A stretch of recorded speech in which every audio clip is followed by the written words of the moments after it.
ఎండలు బాగున్నాయి. నేనైతే వాస్తవం నేనైతే మొన్ననే పోయొచ్చాను. అప్పుడు చాలా కష్టమని వచ్చింది. అప్పుడు ఎందుకో లక్లీ కొద్దిగా వేడి తక్కువ ఎంత వేడి లేదు అని అంటే నాకు కూడా అంత ఈజీగా చేస్తాను. నేను కూడా ఇంట్లో నేను రాలేను. కానీ నాకు కారు ఒకవేళ డ్రైవర్ వస్తే నేను చెప్తాను సార్ మళ్ళీ ఒక 6 రోజుల తర్వాత ఫోన్ చేసి మా డ్రైవర్ తోటి మాట్లాడాలి, అతను వస్తా అన్నాడు, మీరు వస్తారా సార్ అని అంటే నేను తప్పనిసరి వస్తాను సార్ అని. నిజంగా చెప్పాలంటే ఇక్కడ నేను ప్రజెంట్ ఉన్నాయంటే అది లక్ష్మీకాంతం సార్.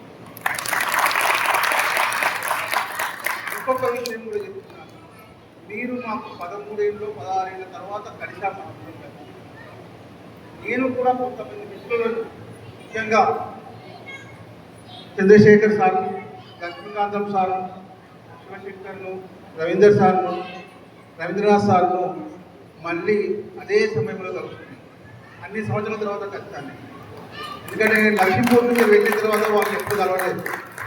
శ్రీనివాస్ సార్ను నేను జగన్ సార్ను కలిశాను. శ్రీనివాస్ సార్ను అంత పూర్వం కూడా కలిశాను.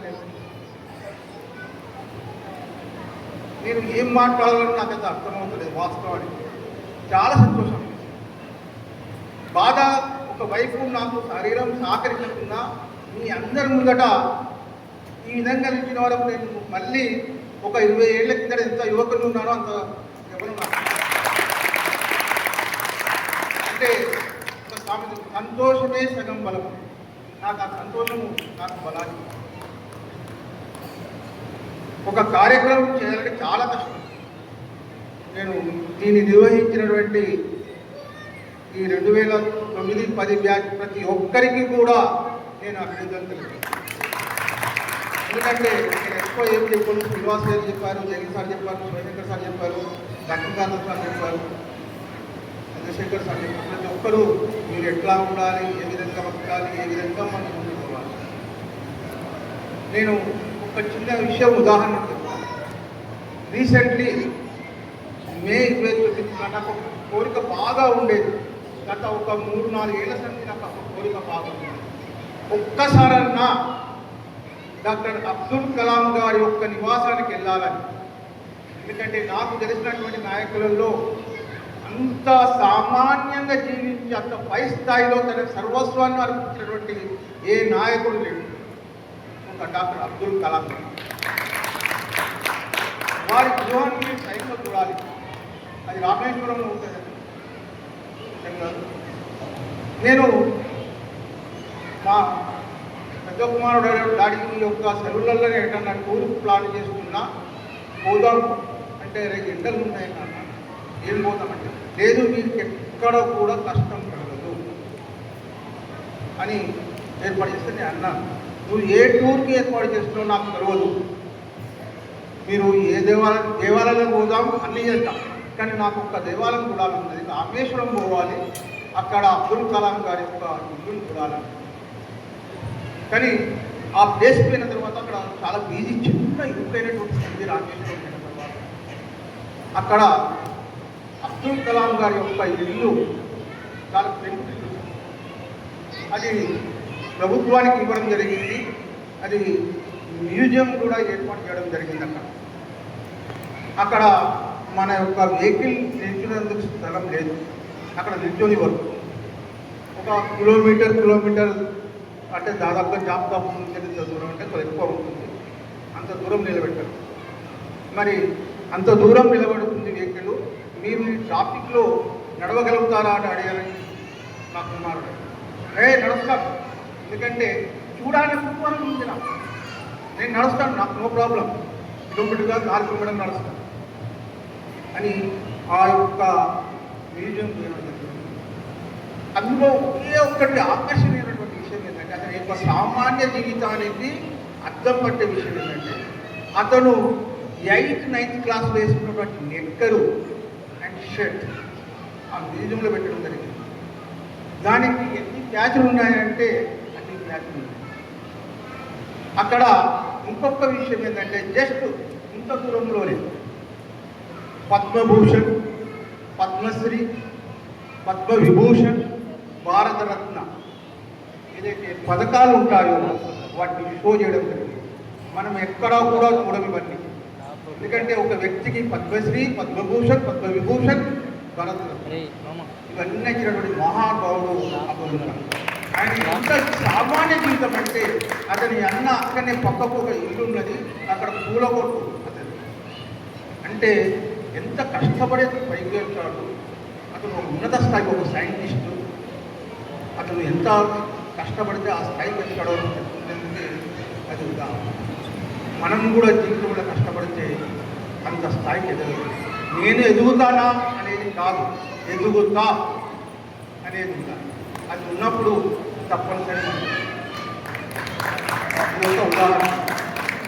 ఇక లక్ష్మీపూర్లో మీకు నేను 6వ తరగతి నుంచి బోధించినట్టు నాకు జ్ఞాపకం. అంతేనా? 6వ తరగతి నుంచి 10వ తరగతి సరే ఉన్నాను ఇక్కడ. అంటే మీరు చిన్నగా ఉన్నప్పుడు, మీ మనసు చిన్నగా ఉన్న కాంచెలు మొదలు పెడితే మీరు చిక్కి పనులు చేసే 10th క్లాస్ వాళ్ళు కూడా మీరు. అందులో నేను అనుకుంటాను ప్రతి ఒక్కరితోటి నాకు అనుభవం ఉంది. ఆ కొట్టేనా లేదా ప్రేమతో మీరు. నేను అనుకుంటా మీ తర్వాత ఒకటే బ్యాచ్ నేను చెప్పవచ్చు. ఆ తర్వాత నేను ట్రాన్స్ఫర్ అయిపోయాను. అంతేనా? మీ తర్వాత ఒక ఎస్ఎస్సి బ్యాచ్ చెప్పాను. 11లో నేను ఇక్కడి వెళ్ళిపోయాను. మళ్ళీ అటువంటి స్కూల్ దొరకదు. లక్ష్మీపూర్ అంటే అది ఒక గొప్పనైనటువంటి పేరు, గొప్ప స్కూలు, మంచి మనసున్న గ్రామ ప్రజలు అక్కడ మంచి వాళ్ళు. దానికి ఇంకొకటి వాస్తవానికి లక్ష్మీపూర్కి ఎంత స్కూల్ పేరు వచ్చిందో అది ధర్మారం స్టూడెంట్స్ తోటి కూడా వచ్చింది. అందులో చదివారు. ధర్మారం నుండి ఎక్కువ విద్యార్థులు ఉండే. అంటే లక్ష్మీపూర్ ధర్మారం రెండు కలిస్తేనే లక్ష్మీపూర్. ఇక అమ్మాయిలు ఇప్పుడు చూస్తే ఎవరి విధానం అయితే ఏర్పాటు చేయలేదు. చాలా చక్కగా మాట్లాడారు. ఉర్దూ మిషన్ అయినా ఇప్పటికీ నీకు విషయం చెప్తాను. నాకు ఆర్థికంగా ఏమి లోటు లేదు, కానీ నా భార్య ఇప్పటికీ జాతీయ. ఎందుకు అమ్మ అంటే నా అలవాటు. ఆమెను మనం ఆపేసుకోలేదు. నా ఇష్టం. నేను ఉన్నాను. సాయంత్రం 5 దాకానే నేను గ్రౌండ్ కానీ వెళ్తాను. అక్కడ 10 మందితో మాట్లాడతాను, 10 మందితో తిరుగుతాను, చేస్తాను, మాట్లాడతాను. అది నాకు మొదటి నుండి వచ్చినట్టు అలవాటు. అదేవిధంగా ఆమె అంటే ఒక్క చేతితో ఎప్పుడు సంసారం సాగదు. 2 చేతులు కలిగినప్పుడే సంసారం వస్తుంది. ఈ యొక్క ఇప్పటి ఈ ప్రస్తుత సమాజంలో భర్తకు చేదోడు వాదుడుగా భార్య ఉన్నప్పుడే ఆ సంసారం అంతా సుఖంగా సాగుతుంది. వీళ్ళు కూడా అదే విధంగా ముఖ్యంగా అత్తమ్మమైన తల్లిదండ్రులైన మనం తల్లిదండ్రులను ఎంత ప్రేమిస్తామో అత్తమ్మలను ఎంత ప్రేమిస్తాము. వాళ్ళను మీరు వాస్తవానికి ప్రత్యక్ష దేవులు అనుకొని మీరు సేవ చేయండి. ముందు ముందు భవిష్యత్ అంతా కూడా మీకు బాగుంటుంది. ఎందుకంటే మనల్ని ఒకటి బాగా గుర్తుపెట్టుకోండి, మీరు చేసే ప్రతి పని మిమ్మల్ని ఒకరు అబ్జర్వ్ చేస్తుంటారు, మిమ్మల్ని చూస్తూ ఉంటారు. అది ఎవరో కాదు, మీ పిల్లలు. ఇవాళ మీరు ఏ విధంగా నడుస్తారో మీ పిల్లలు కూడా ముందు నడుస్తారు. మాకెప్పుడు నేను ఎప్పుడు ఉన్నప్పుడు ఒక సినిమా ఉండేది, నేను చదువుకున్న రోజుల్లో వచ్చింది, తాత మనవడు. అందులో ఎస్పి రంగారావు, మీకు తెలియదు వాళ్ళ పేరు, యాక్టర్ రాజబాబు వీళ్ళు ఉండేది. వాళ్ళ తండ్రి ఎట్లా చేస్తాడో, అతని తాతకు ఏ విధంగా చేస్తాడో మనముడు తల్లిదండ్రులు ఆ విధంగా ట్రీట్ చేస్తాడు. అప్పుడు తెలుస్తుంది తండ్రి యొక్క విలువ ఏంటిది, తల్లి యొక్క విలువ ఏంటిదని ఆ సినిమాలో చూపించడం జరిగింది. కాబట్టి మీరు వాళ్ళు ఇప్పుడు ప్రస్తుతానికి మన వృద్ధులు ఉన్నా చేసినా కానీ మీరు వాళ్ళని ఆప్యాయంగా ప్రకటించండి, వాళ్ళకు కొద్దిగా ఆదరణ ఇవ్వండి. ఎందుకంటే వాళ్ళ యవ్వనమంతా మీ యొక్క అభివృద్ధి కొరకు కష్టపడుతూ సాగింది. వృద్ధాప్యంలో మీరు వాళ్ళకు ఎదురుగా ఉంటారు. అది నేను కోరుకునేది. రెండో విషయము, మిమ్మల్ని దండించిన, ప్రేమగా చూసినా, ఏ విధంగా చూసినా ఒక బిడ్డలాగానే చూస్తున్నాను, నా యొక్క కుమారులాగానే నా కొడుకులకైతే నేను చెప్తాను, నేను మాత్రం ఎక్కువ. కాబట్టి నీకు ఎప్పుడైనా ఏదైనా అటువంటి మనసులో దాని పక్కకు తీసి ఒక గురువుగానో ఒక తండ్రిగానో ఎట్లా దండిస్తాడో ఆ విధంగానే దండించిండు వాడి యొక్క భావన. అదే ఎందుకంటే కానీ నర్సేసాలు కొట్టింది, నర్సేసాలు అంటే భయం ఉండవచ్చు.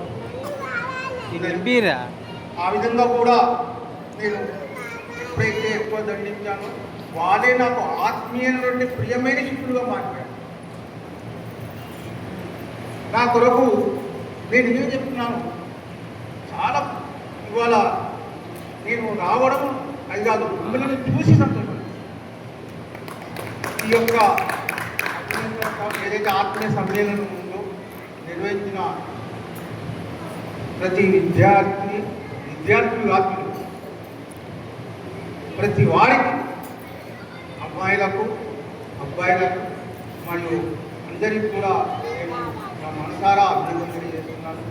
ముఖ్యంగా పెద్దలు చెప్పినట్టు ఆర్థికంగా ఉన్నప్పుడు ఒక చారిటబుల్ లాంటి ఏర్పాటు చేసి వృద్ధులకు కానీ నాన్నలకు కానివ్వండి, లేదా చదువుకునే స్థితిలో ఉన్న వాళ్ళు కానీ, మీ దగ్గర ఉన్నటువంటి ఎవరైనా ఆర్థికంగా ఇబ్బంది పడ్డ వాళ్ళకు సాయం చేయండి. అది మంచి, అది గుళ్ళో 10 రూపాయలు వేసేటంటే ఆకలితో ఉన్నవాడికి కొంత అన్నం పెట్టడం. అది నేను ఇంతవరకు ఉండిలో పైసలు ఎప్పుడు వేయలేదు, నేను వేయను. దానికి బదులుగా ఇంకేమైనా చేస్తా కానీ నేను ఉండిలో వేయను. మనసులో ఉంటాడు దేవుడు అనేవాడు, కానీ చెప్పుకుంటే వచ్చేది కాదు. మనసులో ఉండాలి భక్తి భావన, మనసులో ఉండాలి దేశభక్తి, మనసులో ఉండాలి సేవా చేస్తానే దృక్పథం ఉండాలి. అవి ఉన్నప్పుడు చాలా బాగా పనిచేస్తాం. మీరందరూ కూడా ఇంకా అభివృద్ధి చెందాలని, మీ సంతానం కూడా ఇంకా అభివృద్ధి చెంది మీకు మాకు ఎట్లయితే మీరు పేరు చేస్తున్నారో మీకు కుటుంబాలు కూడా కుటుంబంలో మీ సంతానం కూడా పేరు ప్రఖ్యాత తేవాలని ఆ భగవంతుని ప్రార్థిస్తూ ఆశీర్వాదం మీకు ఉండాలని కోరుకుంటూ, ఎందుకంటే ప్రత్యక్షంగా మీరు చూశారు అక్కడ మనకి ఎక్కడో దేవుడు లేడు. ఒక ధర్మపురి లక్ష్మీనరసింహ స్వామి కట్టున్నాడు, అక్కడ వేణుగోపాల స్వామి గుడి, ఇక్కడ అందరము వాళ్ళే ఉన్నారు. కాబట్టి వీళ్ళ ఆశీర్వాదం మీ అందరికీ ఉండాలని నేను కోరుకుంటూ నాకు ఈ అవకాశం కల్పించడం. ఎందుకంటే నాకు పిలిచిన ప్రతి ఒక్క విద్యార్థులందరికీ నేను మరొక్కసారి అభినందన